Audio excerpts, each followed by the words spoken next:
Have you ever spent, hours meticulously building something? Mhm. Maybe Lego, maybe a model plane, and then it just falls apart because some key connection wasn't quite strong enough. It's frustrating, right?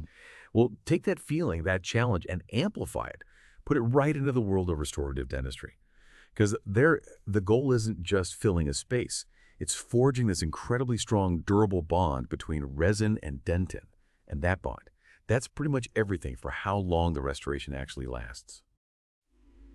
Okay, let's unpack this. Today, we are doing a deep dive. We're looking at some really cutting-edge research focused specifically on boosting those resin-dentin bonds. Our goal here is to get you up to speed, quickly and thoroughly, on the latest advancements. We're talking direct, actionable insights, things that can genuinely impact your day-to-day clinical practice and, ultimately the longevity of the care you're providing patients. Yeah, absolutely. And the core source for our discussion today is a really comprehensive review article. It's titled Advances in Resin-Dentin Bonding, Evaluating Pre-Treatment Techniques for Improved Adhesion. It just came out this year, 2025, in the Journal of Dental Health and Oral Research. The authors are Rim Borgi and a team including Louis Hardin and Yusef Heikel. And what they did was basically synthesize the research on, get this, 16 different strategies, all aimed at making these bonds last longer. 16 strategies. Oh. Okay, so for you listening, here's our mission together today. We're going to pull out the most important stuff from this big review. We want to focus on what these findings really mean for you as a clinician in your actual practice. How can this stuff directly inform your clinical decisions? Yeah. Maybe improve treatment planning, and ultimately just enhance the success and longevity of the work you do for your patients. So let's start maybe with the basics. Why has this always been such a tricky area? Right. Well, the fundamental challenge with dentin bonding comes down to its composition.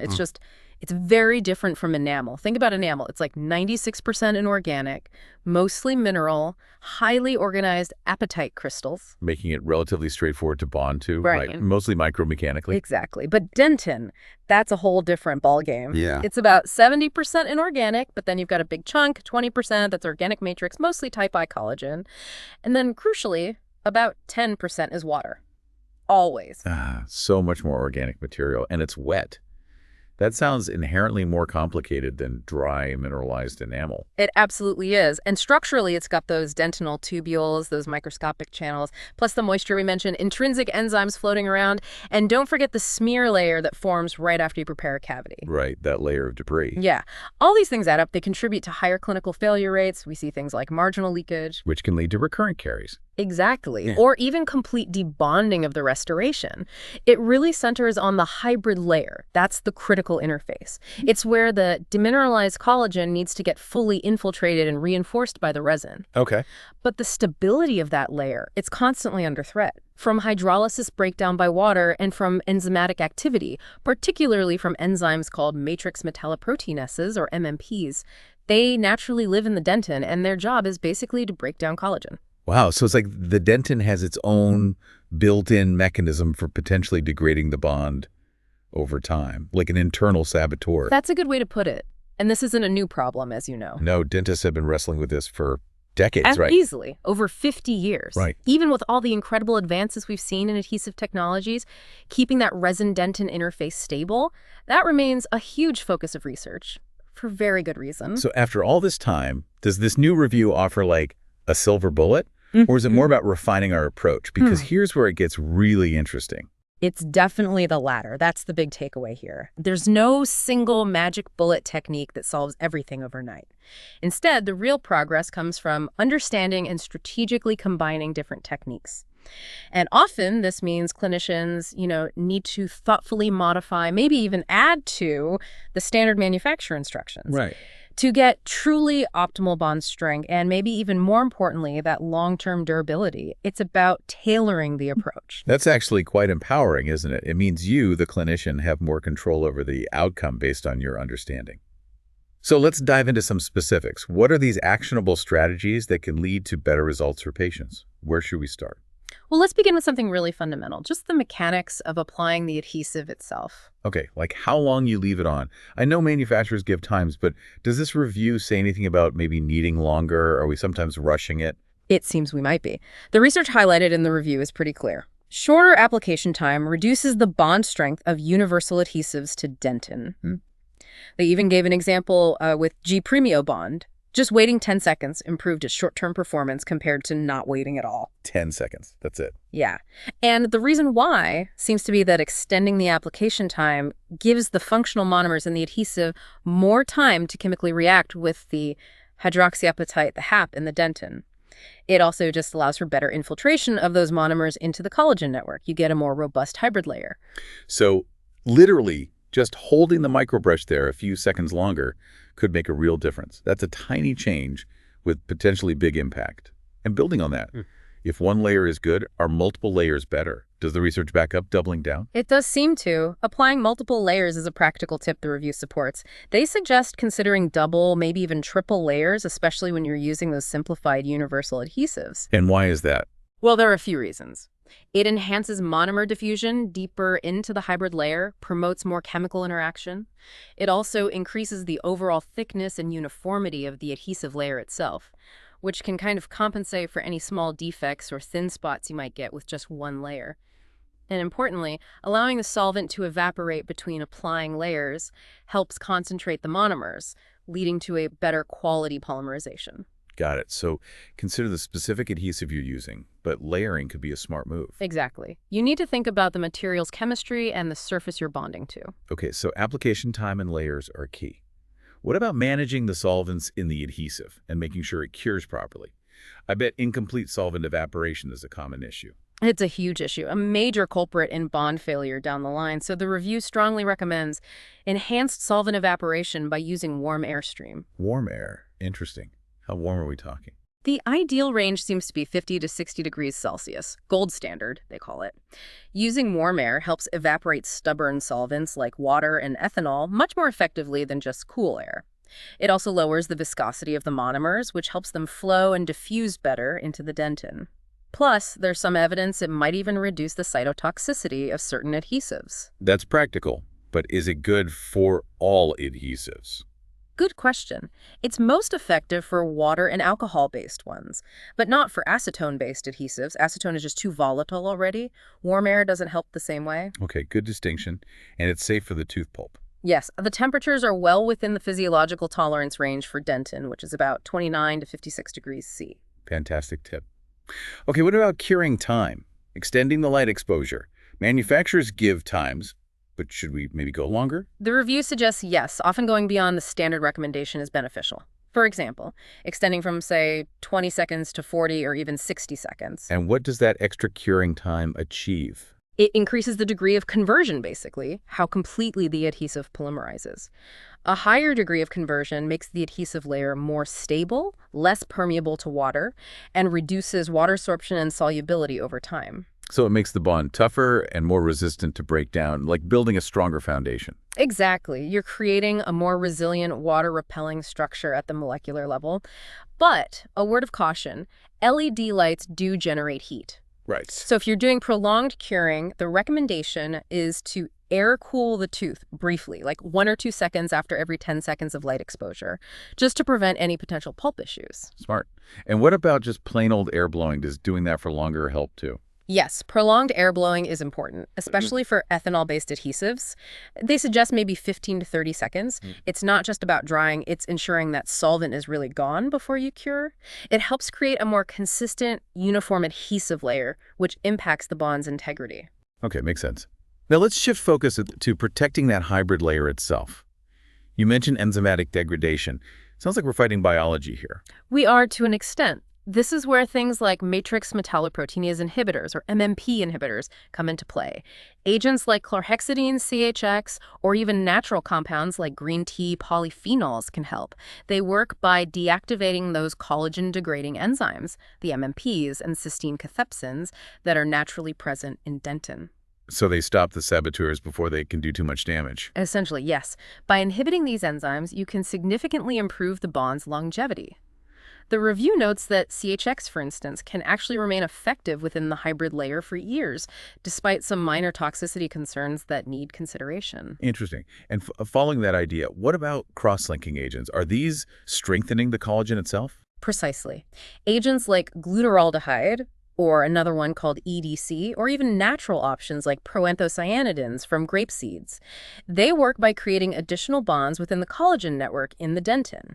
This strengthens the collagen scaffolding, makes it more mechanically stable, and also helps deactivate those degrading enzymes. So reinforcing the structure, are there downsides? There can be. It's about balance.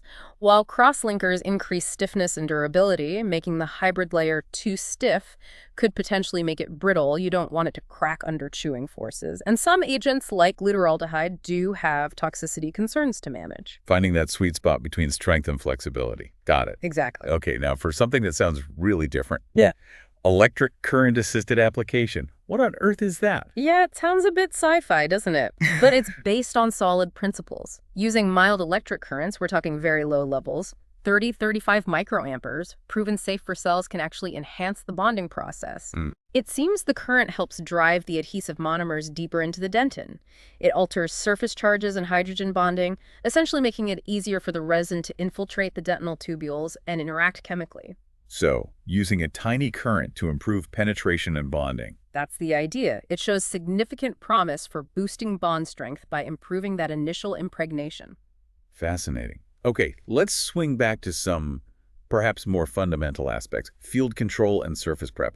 I assume keeping the area clean and dry is critical. Oh, absolutely critical. Non-negotiable, really. Yeah. Strict isolation techniques are paramount. Using a rubber dam is the gold standard, of course. Any contamination, saliva, blood, even some hemostatic agents is seriously detrimental. Does it do? It tanks your bond strength. It prevents the adhesive from properly wetting the dentin surface. It can degrade collagen. It can interfere with the polymerization process. A cascade of problems. Exactly. So if contamination happens, you need clear protocols.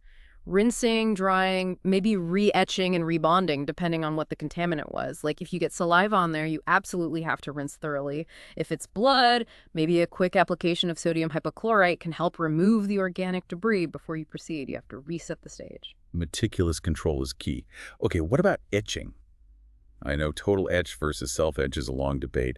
What's this selective dentin etching, or SDE? Right, SDE is a more nuanced approach, particularly relevant for universal adhesives. It involves applying the phosphoric acid etchant, but only very briefly, like just 3 seconds specifically onto the dentin. Then you rinse and dry. Only 3 seconds. Why so short? The idea is to partially demineralize the dentin, enough to open things up for bonding, but crucially to preserve some of the hydroxyapatite crystals around the collagen fibrils. Ah, so you're not removing all the mineral. Exactly, and preserving those HAP crystals seems to protect the collagen from water degradation hydrolysis over the long term. It improves durability. So the review specifically recommends considering SDE for 3 seconds when using universal adhesives in an etch and rinse mode. It's about precise etching, not just blasting it all. That makes a lot of sense. Protect the collagen by leaving some mineral behind. Yeah. Smart. And what about a really simple technique? The scrubbing technique. Just rubbing the adhesive in harder. Yep, simple but effective. Vigorous scrubbing or brushing of the adhesive onto the dentin surface is well supported by research. It does several things. It increases the resin impregnation, helps the solvent evaporate better, and promotes deeper monomer penetration. It even seems to physically compress the collagen network momentarily. Then press it. Yeah, and when you release the pressure, the collagen sort of expands or rebounds, drawing the resin monomers even further into the spaces. It leads to a denser, higher quality hybrid layer and a stronger bond. So don't be shy with the microbrush. Good practical advice. Yeah. Okay, we've covered a lot of techniques that are pretty established or refined. What about things on the horizon? Emerging stuff. Biomimetic remineralization. Yeah, this is a really interesting research direction. The idea is to use bioactive materials like nanoparticles of hydroxyapatite, for example, to try and remineralize the dentin before you even start the bonding process. So rebuild the tooth structure first. Kind of. The goal is to improve the dentin's own mechanical properties, make it a stronger foundation for the bond. It's shown promise in lab studies, in vitro, but the review points out we still need more long-term clinical trials to really see how it performs in patients' mouths. One to watch then. Mm-hmm. What about airborne particle abrasion, or APA, on dentin? APA, like sandblasting but finer, is often used to clean and roughen surfaces, aiming for better micromechanical grip. But its effect on dentin bond strength specifically, the evidence is actually a bit mixed, according to the review. Not always helpful. It seems to depend heavily on the type of adhesive you use afterwards and the exact parameters of the abrasion, what powder, what pressure, etc. Some studies show benefits, others show no effect, or even a negative effect. Though they did mention that using certain powders like bioactive glass or glycine didn't seem to hurt the bond strength. So it's a tool that needs careful, informed use, not necessarily a universal booster for dentin bonding. Got it. Use with caution and know why you're using it. Lastly, dimethyl sulfoxide, DMSO. What's its role? DMSO is an interesting solvent. It's polar and aprotic. As a pre-treatment on dentin, it seems to help adhesive monomers infiltrate better. It does this by kind of disrupting the water that's bound to the collagen, increasing the space between the collagen fibrils. Making more room for the resin. Essentially, yes, allowing deeper penetration. Plus, there's some thought it might also help reduce that enzymatic activity we talked about earlier. Studies show it can improve long-term bond strength and the quality of the hybrid layer, so it's definitely showing promise. Another potential tool for the toolbox, man. Could be. Like many newer things, more research on how best to use it clinically and long-term effects is still ongoing. Wow. We've covered a huge amount of ground there, from tiny tweaks in application time to, electric currents and advanced chemistry. So pulling it all together, what does this all mean for you, the clinician, listening right now? Yeah, I think the big message from this review by Bougie and her colleagues is really clear.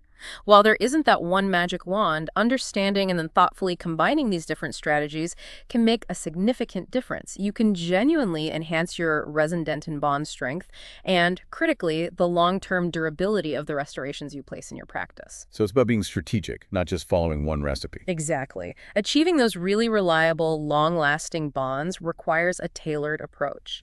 It means understanding the adhesive chemistry you're working with, maybe modifying application techniques, and just staying open to innovation. These strategies aren't just academic exercises. They directly impact how long your work lasts and how well it serves your patients. Okay, so here's a final thought for you to take away and maybe chew on.